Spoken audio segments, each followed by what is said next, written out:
The వో of God. ఈ video చివరి వరకు చూడండి.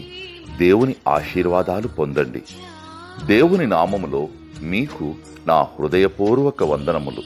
మిమ్మల్ని మీ కుటుంబమును దేవుడు బహుగా ఆశీర్వదించునుగాక. ఈరోజు మీ రాకపోకలి యందు మీరు చేసే ప్రతి పనిలోనూ దేవుడు మీకు తోడుగా ఉండునుగాక. మీరు ఊహించిన అద్భుతాలు, ఆశ్చర్యకార్యాలు ఈరోజు మీ దేవుడు మీ జీవితంలో చేయునుగాక. ఈరోజు నీ దేవుడు నీతో మాట్లాడే మాట,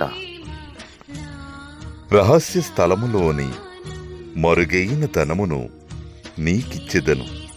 యెషయా 45:3. I will give you hidden treasures. Isaiah chapter 45 verses 3.